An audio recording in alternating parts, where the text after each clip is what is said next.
Hello, എന്തൊക്കെയുണ്ട് എല്ലാവരുടെ വിശേഷം? ഇന്നിതാ നമ്മൾ യൂട്യൂബിൽ ഇൻസ്റ്റാഗ്രാമിലൊക്കെ ട്രെൻഡിങ് ആയിക്കൊണ്ടിരിക്കുന്ന ഉസ്ബക്ക് റൈസിൻ്റെ റെസിപ്പിയാണ്. സിമ്പിളാണ്, 1 പോട്ട് റെസിപ്പിയാണ്, എന്നാൽ ടേസ്റ്റ് അടിപൊളിയാണ്. നമുക്ക് വീട്ടിലുള്ള സാധനങ്ങൾ വെച്ചിട്ട് ഈസി ആയിട്ട് ചിക്കനും മട്ടനൊക്കെ കൊണ്ടിട്ട് ഉണ്ടാക്കാം. അതും പെട്ടെന്ന് ഉണ്ടാക്കി കഴിയും കേട്ടോ. അപ്പം നമുക്ക് ഇങ്ങനെ ചെയ്യാൻ നോക്കട്ടെ. ഞാനിതാ 1 കിലോ മട്ടനാണ്. 1 കിലോ മട്ടന് അധികം വലുപ്പമില്ല. നമുക്ക് ഈ മട്ടന് വേവിക്കുന്നതിൻ്റെ മുമ്പൊന്ന് ഫ്രൈ ചെയ്തെടുക്കണം. അപ്പോൾ ഞാൻ നമ്മളെ ചോറ് വെക്കുന്ന പാത്രത്തിൽ, നമ്മൾ നെയ്ച്ചോറൊക്കെ വെക്കൂലേ, മന്തിയൊക്കെ വെക്കും പോലുള്ളൊരു പാത്രത്തിലേക്ക് 1/2 കപ്പ് സൺഫ്ലവർ ഓയിൽ ഒഴിച്ച് കൊടുക്കട്ടെ. ഇത് ശരിക്കും അവരെന്താ ചെയ്യുന്നതെന്നറിയോ? മട്ടൻ്റെയൊക്കെ നെയ്യില്ലേ, നെയ്യ് പീസ് കുഞ്ഞതായിട്ട് കട്ട് ചെയ്തിട്ട് കുറച്ച് സൺഫ്ലവർ ഓയിൽ ചൂടാക്കിയിട്ട് അതിലേക്ക് നെയ്യ് പീസ് ഇടും. എന്നിട്ട് നന്നായിട്ട് ഫ്രൈ ചെയ്തിരുന്ന ഓയിൽ കംപ്ലീറ്റ് ഈ ഓയിലിലേക്ക് ഇറങ്ങിയിട്ട് അത് നമുക്ക് ഗാർണിഷ് ചെയ്യാൻ വേണമെങ്കിൽ എടുക്കാം. അത് കോരി മാറ്റിയിട്ട് പിന്നെ അതിലാണ് നമ്മുടെ മട്ടന് ഫ്രൈ ചെയ്തെടുക്കുന്നത്. നമ്മളിപ്പോൾ അത് ചെയ്യുന്നില്ല, നമ്മൾ ഡയറക്റ്റ് ഓയിലിട്ടിട്ട് നമ്മളെ മട്ടൻ ഒക്കെ ഒന്ന് ജസ്റ്റ് ആദ്യം ഒന്ന് ഫ്രൈ ചെയ്തെടുക്കാം. ഇതാ ഞാനൊരു പകുതി പോർഷൻസ് ഒക്കെ ഉണ്ട്. ഒന്നിച്ച് ഇട്ടില്ല, കാരണം അത്രയും ഓയിൽ ഒഴിച്ചില്ല. അല്ലെങ്കിലും ഒരുപാട് ഇടാൻ ഒരുപാട് ഓയിൽ ഒഴിക്കണം. അപ്പോൾ ഞാൻ പകുതി ഇട്ടിട്ട് 2 ഭാഗം ഒന്ന് മുരിച്ചെടുക്കട്ടെ. ബാക്കി വെച്ചിട്ട് മട്ടനൊക്കെ ഒന്ന് ഓയിൽ ജസ്റ്റ് ഒന്ന് ഫ്രൈ ചെയ്തെടുത്തുകൊണ്ട് നമ്മൾ മട്ടൻ്റെ സത്തും ഓയിലൊക്കെ ഉണ്ട്. ഈ ഇതിലാണ് നമ്മൾ റൈസ് മട്ടനൊക്കെ വേവിക്കുന്നത്. പക്ഷെ നമുക്ക് ഡയറക്റ്റ് മട്ടൻ കുക്ക് ചെയ്താൽ ആവില്ലല്ലോ. ചിക്കൻ ആണെങ്കിൽ നമുക്ക് ഇതിൽ തന്നെ ഡയറക്റ്റ് ഇട്ട് വയ്ക്കാം. ഞാൻ ഈ മട്ടനിലെ കുക്കറിലേക്ക് മാറ്റി കൊടുക്കുന്നുണ്ട്. കുക്കർ എടുത്ത് വെച്ചുകൊണ്ട് ആ കുക്കറിലേക്ക് നമുക്ക് മട്ടൻ ചേർത്ത് കൊടുക്കുന്നുണ്ട്. ഇനി നമുക്ക് ഈ മട്ടനിലേക്ക് 1 ടീസ്പൂൺ ചതച്ച ക്യുമിൻ പൗഡർ ചേർത്ത് കൊടുക്കാം. അതുപോലെ തന്നെ നമുക്ക് 1 ടീസ്പൂണ് കുരുമുളകും ചേർത്ത് കൊടുക്കാം. ഇനി ഈ മട്ടനിലേക്ക് 1/2 കപ്പ് തിളച്ച വെള്ളം കൂടെ ഒഴിച്ചെടുത്തിട്ട് കുക്കറിൽ മട്ടനൊന്ന് വേവിച്ചെടുക്കുക. ഇതിപ്പോൾ 2 വിസിലുകൊണ്ട് തന്നെ ആവും കേട്ടോ. ചെറിയ ഇളയ മട്ടനാണ്. മട്ടൻ അനുസരിച്ചിട്ട് എന്ത് ചെയ്യുക, വിസിലൊക്കെ അഡ്ജസ്റ്റ് ചെയ്യുക കേട്ടോ. പിന്നെ വെന്ത് വരണം. ഓക്കെ, നമ്മുടെ കുക്കറിൽ വിസിലൊക്കെ വന്ന് ഞാൻ മാറ്റി വെച്ചിട്ടുണ്ട്. ഇനി നമ്മൾ നേരത്തെ മട്ടൻ ഫ്രൈ ചെയ്ത് വെച്ച ഓയിലിലേക്ക് കുറച്ച് ഉള്ളി ഫ്രൈ ചെയ്തെടുക്കുക. അതൊരു 3 ഉള്ളി ഒന്ന് കാരമലൈസ് ചെയ്തെടുക്കുക. അതിലൊന്ന് നമുക്ക് ഫ്രൈ ചെയ്തെടുക്കുക. ഉള്ളിയൊക്കെ ഒന്ന് കാരമലൈസ് ആയിട്ട് വരുന്ന സമയത്ത് 2 ക്യാരറ്റ് ചെറുതാണെങ്കിൽ, നല്ല വലുതാണെങ്കിൽ ഒന്ന് ഫുള്ളായിട്ട് ഇതുപോലെ നീളത്തിൽ ഇങ്ങനെ കട്ട് ചെയ്തെടുത്താണ്. ഇതൊന്ന് ഇതിൻ്റെ കൂടെ ഇട്ടിട്ട് ഫ്രൈ ചെയ്യാം. നമുക്ക് ഒന്ന് കാരമലൈസ് ചെയ്തെടുക്കാം. നമുക്കിതിലൊന്ന് കുറച്ച് മാറ്റി വെക്കണം ലാസ്റ്റ് ഗാർണിഷിൽ. ഒക്കെ നമുക്ക് കുക്കിങ്ങിന് കൂടെ തന്നെ ക്യാരറ്റ് ഉള്ളിയൊക്കെ ഒന്നൊന്ന് കാരമലൈസ് ചെയ്ത് വന്നാൽ ഇതിൽ നമുക്കില്ലേ കുറച്ച് ഒത്തിരി ഇത്രയും നമുക്കൊന്ന് മാറ്റിയിട്ടാണ് ലാസ്റ്റ് മേലെ ഇട്ട് കൊടുക്കാൻ വേണ്ടിയിട്ടാണ്. ഇത്രയും മതി ഒന്ന് മാറ്റി വെച്ചിട്ടുണ്ട്.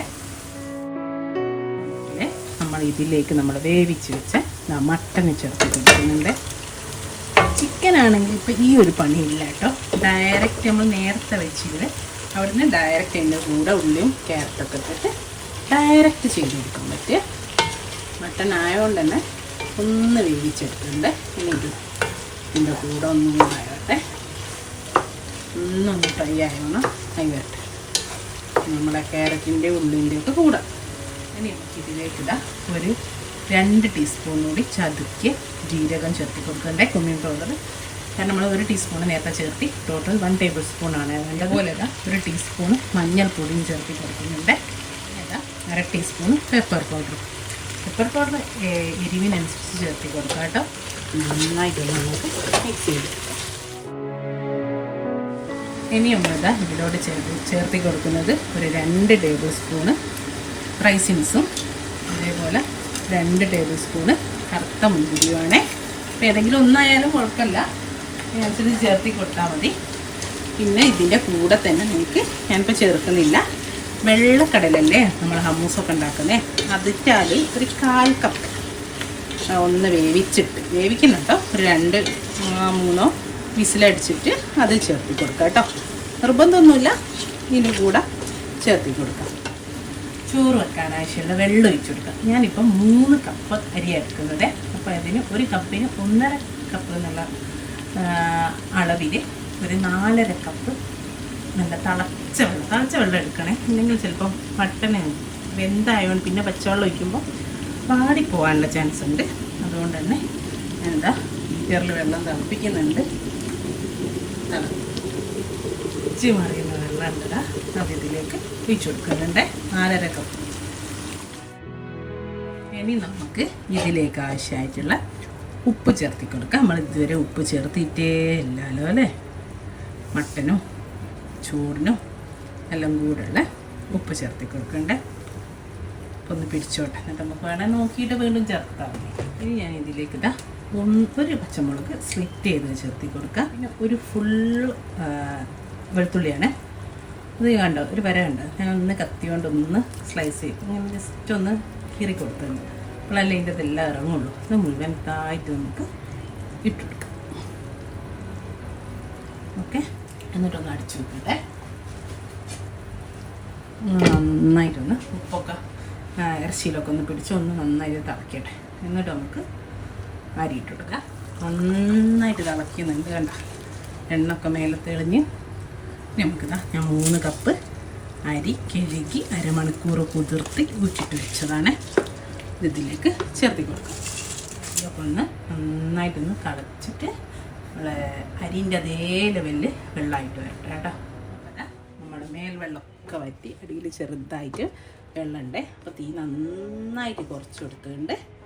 ഓക്കെ, നമ്മുടെ മേലൊന്നും വെള്ളമല്ല, അടിയിൽ മാത്രമേ വെള്ളമുള്ളൂ. ഏറ്റവും കുറഞ്ഞ തീയിൽ നമുക്ക് ചെറിയൊരു ഹോൾസ് ഉണ്ടാക്കാം. ചെറിയ ഹോൾസ് ഉണ്ടാക്കി കൊടുക്കാം. എന്നിട്ട് ഒരു 2-3 പച്ചമുളക് കുത്തി കൊടുക്കാം. വേണമെങ്കിൽ നിങ്ങൾക്ക് ഇതിൻ്റെ മേലിടാം. ഇപ്പോൾ ഓൾറെഡി ഇതിൽ നല്ലപോലെ ഉണ്ട്, അതുകൊണ്ട് ഞാൻ ഇപ്പോൾ ഇടുന്നില്ല. സെർവ് ചെയ്യുന്ന സമയത്ത് നമ്മൾ നേരത്തെ ഫ്രൈ ചെയ്തപ്പോൾ കുരിച്ചില്ലേ, അതുകൂടെ ഒന്ന് ഇട്ടുകൊടുക്കാം. ഇപ്പോൾ ഓൾറെഡി ഇതിലുള്ളതുകൊണ്ട് ക്യാരറ്റ് ഇഷ്ടംപോലെ ഉണ്ട്, അതുകൊണ്ട് പിന്നെ വേണ്ട. ഇനി നമുക്ക് നന്നായിട്ട് ഇതൊന്ന് അടച്ച് വെച്ചിട്ട് ഒരു ചെറിയ തീയിൽ, ഏറ്റവും ചെറിയ തീയിൽ ഒരു 20 മിനിറ്റ് കുക്ക് ചെയ്തെടുക്കണം. കാരണം എന്നാൽ മാത്രമേ റൈസിൻ്റെ ഉള്ളു വരുന്നുള്ളൂ കേട്ടോ. ഇതിൻ്റെ ഒരു വെള്ളം വറ്റി വരുന്ന സമയത്ത് ഉപ്പൊക്കെ നോക്കാം കേട്ടോ. ഉപ്പ് വേണമെങ്കിൽ പിന്നെ വീണ്ടും ചേർത്തി കൊടുക്കാം. അതാ ഞാൻ ചെറിയ തീയിലേക്ക് മാറ്റി കൊടുക്കുകയാണേ. ഒരു 20 മിനിറ്റ് തീ ഓഫ് ചെയ്യുക. 10 മിനിറ്റ് തുറക്കാതെ അങ്ങനെ തന്നെ വെക്കുക. അരമണിക്കൂർ കഴിഞ്ഞ് വീണ്ടും അരമണിക്കൂറായിട്ടോ. അപ്പോൾ നമ്മളെ റൈസൊക്കെ ഇവിടെ സെറ്റായിട്ടുണ്ട് കേട്ടോ. എനിക്കിതങ്ങ് മാറ്റാം. ഇതിലെന്നുള്ള എല്ലാ സത്തൊക്കെ ഇതിലേക്ക് ഇറങ്ങിയിട്ടുണ്ട് കേട്ടോ. അതാ നല്ല ടേസ്റ്റുമാണ് ഇത് കഴിക്കാൻ. അപ്പോൾ ഇത്രയേ ഉള്ളൂ കേട്ടോ. നമ്മൾ ഉസ്ബെക്ക് റൈസ് ഇവിടെ റെഡിയാണ്. കാബൂളി റൈസ്, ഉസ്ബെക്ക് റൈസ് എന്നൊക്കെ പറഞ്ഞ് നല്ല ടേസ്റ്റ്. ഇത് മാത്രം ഇങ്ങനെ കഴിച്ചുകൊണ്ടിരിക്കുക. അത് ചിക്കനിലാണെങ്കിൽ ഇത്രയും പണിയില്ലേ, പെട്ടെന്നായിക്കോളും. ഒന്ന് ആദ്യം ചിക്കൻ ഇതിൽ നിന്ന് തന്നെ ഉണ്ടായത്. ഇപ്പോൾ നമ്മൾ കുക്കറിലേക്ക് മാറ്റിയില്ലേ, അതുകൊണ്ടാണ് കുറച്ചൊരു ഇതായത്. പക്ഷെ അടിപൊളി ടേസ്റ്റ്. പക്ഷെ ചിക്കനേക്കും ടേസ്റ്റ് മീറ്റാണ് കേട്ടോ. അപ്പോൾ എല്ലാവരും ട്രൈ ചെയ്യുക. ഞാൻ പ്ലേറ്റിലേക്കൊക്കെ ഒന്ന് സെർവിങ് പ്ലേറ്റിലേക്ക് മാറ്റട്ടെ കേട്ടോ. ഇൻഷാ അല്ലാഹ് നല്ലൊരു വീഡിയോയിൽ നമുക്ക് വീണ്ടും കാണാം. Thank you.